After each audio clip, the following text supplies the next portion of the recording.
CEO trapped on island with single dad, she whispered, if we can't go back. Must I marry you? The storm came out of nowhere. One moment, CEO Alina Graves was flying back from a business trip, and the next, her private jet plunged into the raging sea. When she opened her eyes, she wasn't in her office or luxury suite. She was lying on the sand of an unknown island, her designer heels gone. And beside her stood a rugged stranger holding a little boy's hand. His name was Jack, a widowed single dad who'd been stranded with her after the crash. He didn't care who she was, only that his son survived. But days turned into weeks and survival turned into something deeper. One night, as they sat by the fire, she whispered trembling words that changed everything. If we can't go back, must I marry you? What followed wasn't just a fight for survival, but for love neither expected. When Alina first regained consciousness, the world around her was unrecognizable, dense jungle, waves crashing, and the echo of seagulls circling above. Her head throbbed and her business suit was torn. A man knelt beside her, checking her pulse. You're alive. Thank God, he sighed. His name was Jack Nolan, a carpenter from Seattle traveling with his 7-year-old son, Ben. Their small plane had been caught in the same storm. At first, Alina's CEO instincts took over. We need a signal, a rescue. There must be a way out, she snapped. Jack, calm and practical, replied, first, we need food, water, and shelter. Rescue can wait until we can stand.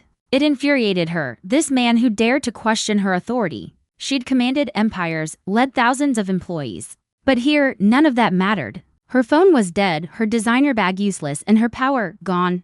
Jack gathered driftwood and built a small shelter using pieces of wreckage. He hunted crabs, collected rainwater, and cared for Ben, who trembled at every sound. Alina, unused to hardship, stumbled through tasks but soon realized her strength lay elsewhere. She made lists, organized supplies, and comforted Ben with stories of cities and lights. Days passed. They began to work as a team, reluctant partners bound by survival. At night, around the fire, Jack shared stories of his late wife and how he promised to protect his son. Alina listened quietly, something shifting inside her. She wasn't used to kindness without expectation, but one morning, as the waves receded, she found something, a part of the plane's fuselage with a radio inside, broken. Jack told her gently. It might not work, still, she refused to give up.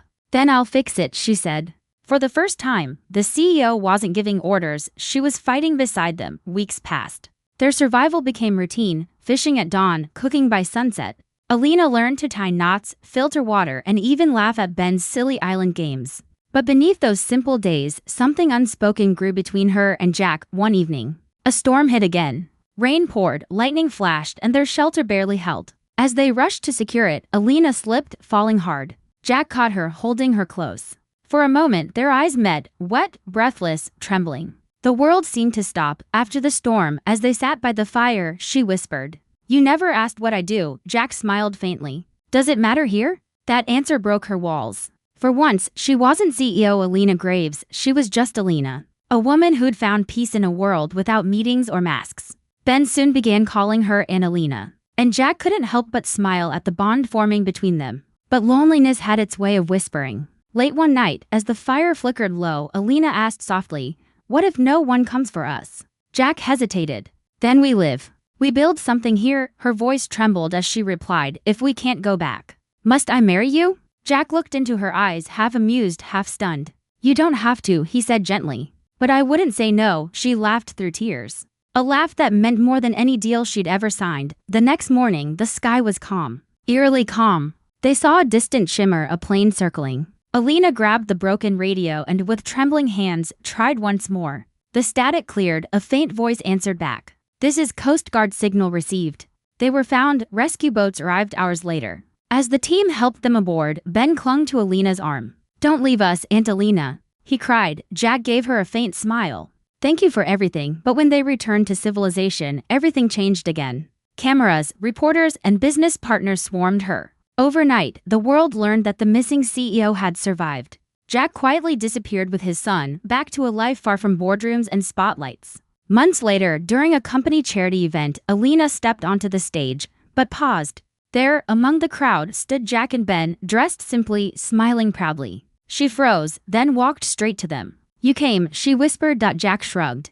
Ben wanted to see you. Alina took a breath, eyes glistening. Maybe I want to see you too. The crowd fell silent as she reached out her hand. Jack, about that night on the island. He smiled softly. Still thinking about marrying me? She grinned, the powerful CEO humbled by love. Only if you'll have me. The audience erupted in applause, but for Alina and Jack, the noise faded away. They had both learned that survival wasn't about escaping the island. It was about finding someone worth staying for. If this story touched your heart, don't forget to like, share, and subscribe for more emotional short films about love, fate, and the unexpected bonds that change everything.